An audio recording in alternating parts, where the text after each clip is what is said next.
And then there will be times when people will get bored of you and they will find another toy to play with. Like there's no guarantee in relationships. Anyone can wake up and leave. And sometimes you don't have a reason for it. You can be so good to someone and love someone so much, but then they just don't care. They're no longer interested in the friendship. They don't like you. They want to leave. And then there's nothing you can do about it. You can cry, you can be hurt, but you have to move on. In the end, it is you. You only have yourself. Since you were born till you die, you are all you have, you on your own. So why is it even pathetic? Why do we see it as a problem to be alone with yourself? Because you're the only one you can rely on. You would be with yourself forever, through the good times, through the bad times. Can you do something about it? Probably no. But you can do one thing, and that is stop feeling sorry for yourself. Stop thinking that there is something wrong with you that needs to be fixed. Stop trying to figure out what you can change in yourself or how you can pretend to look perfect. When you look at yourself through the lens of loneliness, you feel insecure and left out. You start thinking that there is something wrong with you, and that lowers your self respect. You start treating the time you spend with yourself as a curse. That's loneliness. And that has nothing to do with you being alone. That just defines what you think of yourself. And if you look at being alone as a part of life, it's like how sometimes you're hungry. When you're hungry, you don't think, oh my God, I'm such a stupid person. Why am I hungry? When you're hungry, you're just thinking, this is a part of life. This is something that normally happens. There's a time where you're hungry, and then there's a time where you feel full. So when you look at being alone as, okay, this is a time where I'm just alone with myself, like it's not a big deal. This is a normal thing. And you look at it as, oh my God, I need to fix this. I need to get away from this. I need to change this. That is where the problem starts. If you're able to have this perspective shift, it will literally. So lately, I have been spending a lot of time alone due to many reasons, like moving to a new city and then relationship and friendship fallouts. So I decided to find better ways to spend my time. And I came across a book that I found the title very interesting. I just felt like it called out to me. And the book is called The Art of Being Alone by Renuka Gavrani. And reading this book is making me see things very differently than I normally do. Funny enough, I haven't really even gone deep into the book. I'm actually just in the introduction and chapter, and I found so many gems that I have highlighted, and I just wanted to share with you and give my own thoughts on it. The author is basically talking about how being alone is seen as a taboo and how we've been conditioned in society since when we were children, from movies, that being alone is a problem, you're the odd one out. So in the introduction, she says, why do you hate the idea of being with yourself so much that the time you spend with yourself is now considered as loneliness, and there should be some instant hack and techniques to deal with it? How can the idea of being with yourself make you feel scared? Why do we always have to surround ourselves with people? Because when you're alone and you don't have friends, sometimes people see it as a problem. You need to fix that. You need to get people around you. So she says she's an introvert and she likes having only a few people around her, people she truly loves. She doesn't like to hang out with people who she calls friends and bitch about behind their backs. But then the question traveled back to why she wished for the same things that she always hated. And the answer was acceptance in society. And there's also that thing where you want to feel accepted in society. You want to go into a room and have everyone be friendly with you or know you or say hi to you. It's like that validation. That's how I see it. And this is the part that I really love. She says, this conversation is the answer to why we fear loneliness.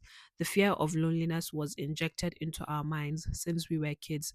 We have learned that the kid who eats alone, sits alone, and has no friends is pathetic. In every book or movie, the kid who is eating alone and has no friends is always featured as a weak character who needs to be saved. So growing up, I think, like she said, it just becomes ingrained in your mind that you need multiple friends to be cool. Like it's the right thing to do to feel accepted, to be happy, to enjoy life, to enjoy high school, uni. You need a huge group of friends. And what I want to add to this is maybe sometimes it's not that we don't want to be alone, but sometimes it's we don't want to be seen as lonely. It's the fear of being perceived as that person who is lonely. Think about it. Sometimes you're actually okay with being alone, but then you don't want to be seen as that person who is alone, that person who doesn't have friends. And I even wrote this in my notes. So this is my personal notes. I said, although I truly like being alone, but the idea of other people seeing me as someone with no friends and alone and lonely doesn't sit well with me. I don't like it. I think sometimes fear of that perception actually makes it worse than the feeling of being alone. So that's what I wrote. She says that with time, she realized that it's not pathetic to be alone. You guys, this is where she dragged my hair. I almost shut down my iPad when I read this part. She said, there is no need to feel lonely or sorry for yourself. Being alone is a part of life, it's a part of adulting. Your friends and mates cannot stay with you for the rest of your life. Life moves pretty fast, and everyone is trying to run faster so that they aren't left behind. The simple truth of life is people leave for good or bad, and life goes on. Some people will leave for a better opportunity, while there will be some times when you will have to leave people for career growth. And then there will be times when people will get bored of you and they will find another toy to play with. That's how it is. Let me repeat that. And there will be times when people will get bored of you and they will find another toy to play with. That's how it is. This whole paragraph that I read, I don't have anything to say to it. In my notes, I wrote, so basically everyone leaves. And if you look at it, everyone leaves. Your siblings will leave you, your children will leave you, your husband will leave you, your parents will leave you. Everyone leaves. So if you look at it in the end, it is you. You only have yourself. Since you were born till you die, you are all you have, you on your own. So why is it even pathetic? Why do we see it as a problem to be alone with yourself? Because you're the only one you can rely on. You would be with yourself forever, through the good times, through the bad times. And what she said, this paragraph, is the hurtful truth. It's like so difficult to come to terms with, like, to think about how, like, this person that you love, whether it is your sibling. See, if you look at it, there is no story in this world where between this person and this person, let's say a parent and a child's relationship, or husband and wife, or sibling, there has never been a time where, like, one has not harmed the other, where this one has not killed this one or betrayed this one, to show you that, like, there's no guarantee in relationships.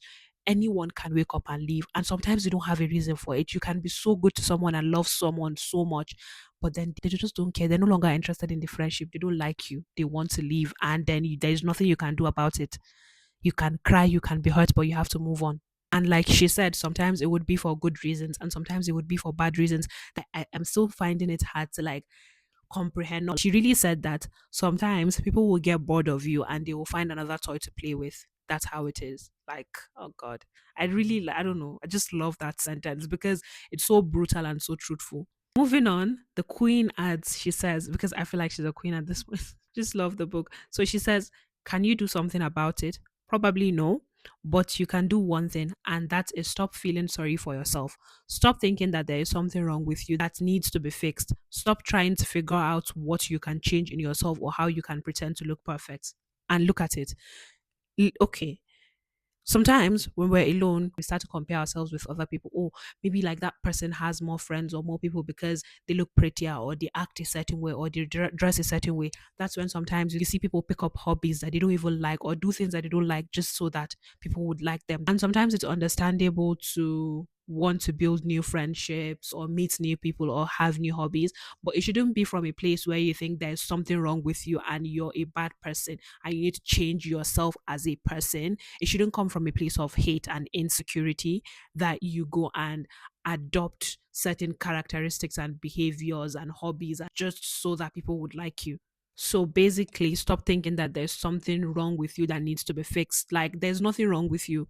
She also says the entertainment industry has done a good job of painting a picture of being alone means being lonely, especially in this digital world where you see everyone on the internet has a cute little group of friends. Some are going on trips with their friends, while some are posting pictures that give friendship goals. And among all that noise, it's easier to think that you are the only lonely person, the one person who doesn't have cool friends, the only person who wasn't chosen. And that, my friend, is the primary reason why people treat being alone as a taboo, as a curse that needs to be dealt with.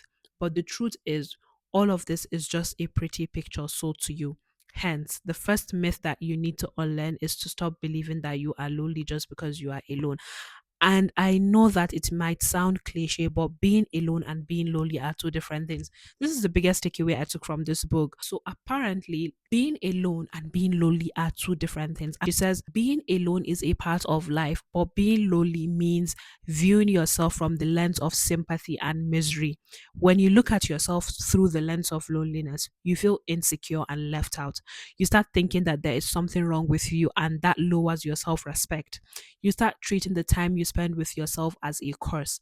That's loneliness. And that has nothing to do with you being alone. That just defines what you think of yourself. And in my notes, I just wrote perspective. It's basically how you see it.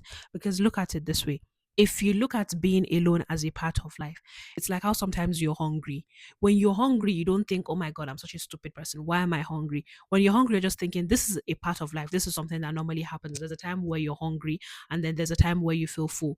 So when you look at being alone as, okay, this is a time where I'm just alone with myself, like it's not a big deal. This is a normal thing. It's a part of life. Does that make sense? The problem is when you look at being alone as loneliness. So you see it as a problem, something that's pathetic, something that should not be happening to you. And you look at it as, oh my God, I need to fix this. I need to get away from this. I need to change this. That is where the problem starts. If you're able to have this perspective shift, it will literally change everything for you, because if you look at it from this perspective, it just stops you from feeling sad about yourself. You just see it as a normal thing in life. Because, like I said in the beginning, eventually you're going to be alone. You came to this world alone. You would leave alone. There would be a time where you're going to be alone, whether temporarily, whether for a long time, for years or months, it doesn't matter. And do you know that, like, there's sometimes, even if you're surrounded by people, you feel alone. But then if you see it as a positive thing, if you see it as a normal thing, then you have bought freedom for yourself. You have cut off that cycle of self pity and shame. She also gives a very good example here. And she says, while I am writing this book, I am all alone. I don't have any friends, not even a single soul who I can hang out with. Not because I am pathetic or a loner, but because I never stayed in any school for longer than 2 years. I never had the kind of best friend we see in movies or books. And the ones that I had were either married or shifted to another city for work or college. Where does that leave me?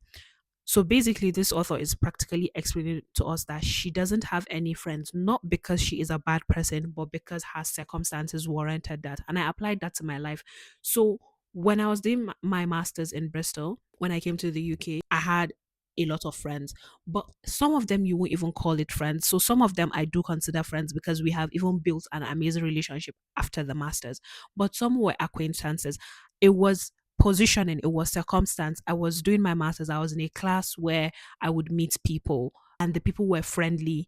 So we're able to go out on trips. And I've heard that, like, it's not the same experience for everyone. But then I was lucky to have those type of people who were open and social, and we went on gatherings or outings. That made me feel not alone, and it made the masters more bearable. Does that make sense? And then with time I built stronger relationships with some of them. But then something happened. So I left Bristol and I moved to another city after my masters.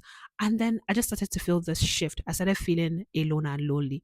And just like I said, that word, lonely. But then it's not loneliness, it's me being alone. And back to what she was saying, in the sense that it's not because I am a bad person that I am alone in the city. It's because I am in a new city that I basically don't know anyone. I am not in any circumstance that is warranting me to meet people. I am not going to school.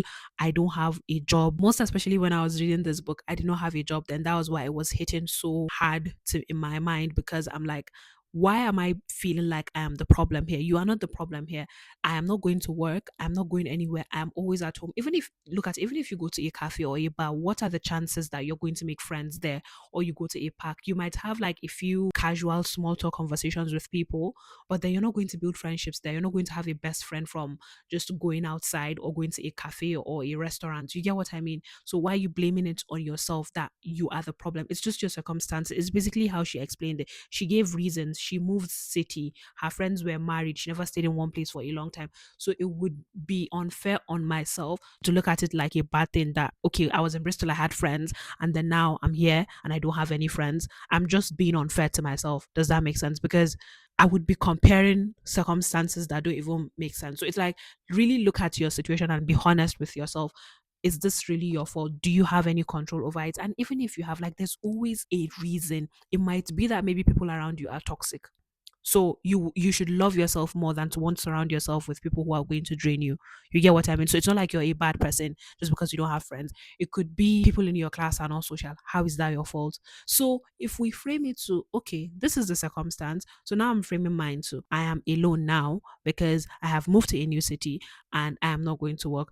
A little, so now I have started working. When I was reading this book, I wasn't working. I was always at home, which was really sad and not nice. I even had to force myself to start going for walks so that I could feel mentally better. But now that I go to work, I meet people, I talk, you feel more energized, mentally better. I think like people already say we're human beings, like we're social beings, sorry. So just sometimes talking to people, but then I know in my head, like coworkers are not my friends, but just those social interactions do make me feel better. Does that make sense? But I'm not going to deceive myself into thinking, oh my God, now that I've started going to work, these people are my besties. Now I have friends. You get what I mean? She also adds, well, there are two ways to look at it. On the outside, people might think that I am a loner in my 20s, so I should have fun, go to parties, dress up nicely, and have a hot date with me every Friday. And since I don't have any of it, maybe I should take a blanket, wrap it around me, watch Netflix on a loop, and feel sorry for myself. Though, how I look at it is, I choose to stay in my hometown because I want to stay focused on my writing career. I am close to my parents and I can share a nice cup of coffee with my mother whenever I like. I can focus on being me rather than trying to adopt the definition of a cool girl. And most importantly, I now like being by myself. And I love this so much because sometimes if you look at it, this being alone that you don't like, this not having people around you, there's actually an advantage to it. You get to do things you want to do. You have your own routine and schedules. Because I looked at it, like I said, now I am working. But before I was working, I was able to do so many things in the sense that I used to like record a lot of YouTube videos, edit videos. Just I had my own time. I could talk when I wanted to talk. Nobody was going to call me for help. I didn't have to meet up with anyone. Even when I was in Bristol, like having friends comes with its own challenges. You need to deal with that. Does that make sense? But then when you're alone, you're able to create a life that you want for yourself. You're able to do things that you want. Yes, it's not going to be perfect, but then look at how she said it. She's able to have coffee with her mother whenever she wants to. She's able to focus on her writing career. And what birthed this whole YouTube channel that I have was literally being alone because that inspired me. It kind of like pushed me to want to keep myself busy and do things. And then like trial and error, I discovered, oh, I like editing. Oh, I like this. And it kept me busy and I was happy. If I had friends and I was going to work then and I was go or doing things, I would never have even had a YouTube channel. Does that make sense? So there's something in your life that's going on or that you're doing, even with the fact that you're alone and you don't have friends, that you won't be able to do. If you had friends, maybe they would not have the same interest as you, and then you would have to kill that passion that you had for something because automatically we want to fit into the crowd and feel among. So you might actually kill that part of yourself. She further on adds that when I threw the lens of loneliness out of the window, I was able to look at my life and the opportunities around me. Sure, it took some time to come to peace with the fact that I am not having fun and I am here all by myself. But once I accepted that, I was able to focus on, okay, what next? And like I said previously, it took some time to come to the fact that because for me, it was a whole transition of just being in Bristol, being so lively and having people around and just having a routine where I go to class every day. I meet my friends and I get back to my uni accommodation. And then I have my flatmate that I really like. We talk, I give her little updates about my day. It's like I always had someone I was talking to, scheduling coffee, or let's hang out, let's go to class and read, or, just lively people all around me. So when I came here, it just took some adjusting to accepting that okay, I don't know anyone here, and the people I know, I don't like them anymore. Oh God, Zainab. It just took some adjusting to having to deal with a new circumstance. It's just a whole shift for me. But then I had to be okay with that I don't know people here. I don't have someone that I can just call up or would call me up. Oh, let's go this place. Oh, are you close by here? Like I did in Bristol. So I had to accept that I don't have that. I had to force myself to be okay with being alone. And then I was like, okay, what next? What am I going to do with this life that I have now? I was job hunting then.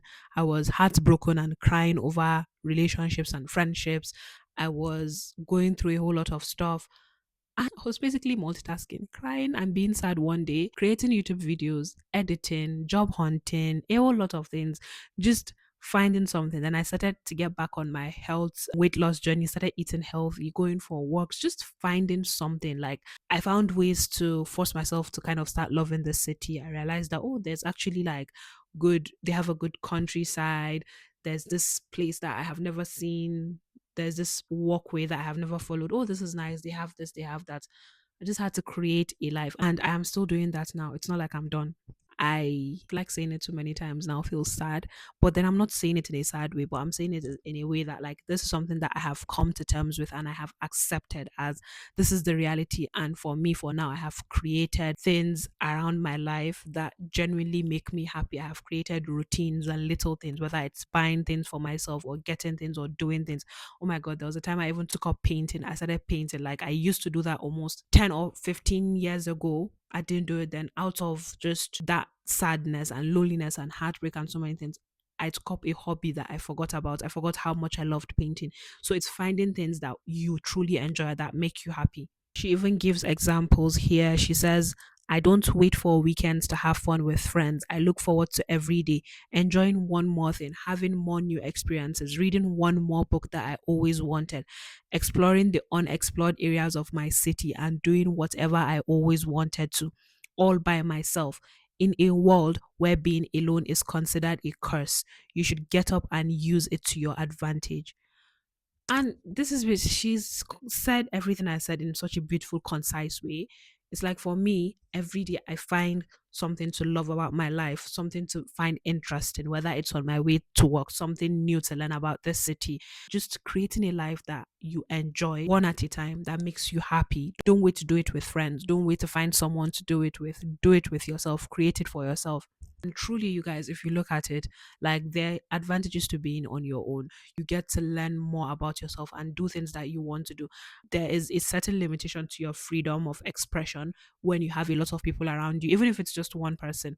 Think about it, like, even married couples have talked about how when they get married, they need to create a whole new life, in the sense that things that they used to do on their own or decisions that they used to make, they have to run it through another person. There's certain things that they cannot do alone, which is why I think, like, especially being single, I'm a huge advocate of being single. Enjoy your single life where you get to do things and have fun and do things that you like and love before you build a family, whether with children, your husband, and then you kind of no longer have that full autonomy over yourself. Whatever decision you make, you have to keep other people in mind. But like, now, as a single babe, as a single guy, like, you can take you're basically all you have. You can do whatever you want to do within reason, Sha. So yeah, she also adds that it's a complete myth that being alone means being lonely. Do you remember when we talked about the difference between being alone and being lonely? Alone, positive, good, normal, okay. Lonely, bad, shame, self pity, not good. Don't associate yourself with being lonely. So always try to check your brain and your thoughts. Don't associate whenever you are alone and you start feeling like it's a bad thing. Then remind yourself that, okay, I am categorizing this as loneliness, as it's a bad thing, and it's not a bad thing. I am just doing a normal thing, like I'm eating or hungry. I'm just alone. It's normal. It's good. And she adds this lovely quote and she says, no, darling, that's not true. Being alone doesn't mean you are lonely. Being alone means you are with yourself. Because how, like, you're such an amazing human being, like, you and why would you categorize being with yourself as something that's not good, something that is pitiful or shameful? Like, look at someone you love and someone that you really adore, your family, so your sibling, your best friend. Imagine if you thought of being with them as something that was negative, something that was not good. So imagine if they thought of themselves that way. Do you get what I mean? When you are with them, you feel so positive, you just love them, it's just amazing. So you would want them to also feel that way about themselves. If they are alone, they should feel all that positivity, and that's the same thing for you. If you're alone, you should know that it's normal, it's okay. Oh God, I feel like the biggest thing is just when you learn to be with yourself and be happy and content and make yourself happy. For me now, my dilemma is I just love my personal space. Once you get to that place where you are truly happy on your own and you love your personal space and you learn to entertain yourself all on your own and make yourself happy, it's going to take a lot. You're not going to tolerate people who are going to disrespect you, your boundaries. You're going to require a whole lot from people, and that's going to be difficult. And one of the things I've realized is people who are mostly alone really have high standards. When you see people have multiple hundreds of friends, they are mostly like, it's either those friendships around them are not so strong or solid, and they're just like fair weather friends, or they don't have strong boundaries, or when people even say, I'm not trying to make it a negative, it's not a bad thing when let's not demonize having plenty friends, because I think I used to be that person and it was like good, but I won't even call it friends, like acquaintances. Just find a balance. Let me not make this video longer than it should be. But just I'm just saying that it's a good thing. So yeah, that's that. I actually wanted to make this video honestly 3 weeks ago. Oh my god, 3 weeks, over a month ago. That was when I started reading the book, and I was really not in a good place then. So it really just helped me put things in perspective. But I did not have time and I kept procrastinating on it. I tend to procrastinate on things. But now, over a month later, I do feel much better about the whole situations. A lot of things are better in my mind. But I really think it's a really amazing book. One more thing, not that all this thing I've said, this whole long video that I have made is just from the introduction and the first chapter that I've picked up everything that I've said. So there are many chapters. If I am up for it, I would make more reflections on other things I find in the book. I really think that if you have ever felt alone, even when you're surrounded by people, I think this book might make you feel seen and help you put things in perspective. Overall, I would love to hear your thoughts, my fellow alone people, because now I think we're just used to saying lonely. Like this book has literally changed. I don't like saying lonely anymore. So, my fellow aloners on the internet, have you read any books that have helped you and how have you been able to deal with it? What are your thoughts on this alone epidemic?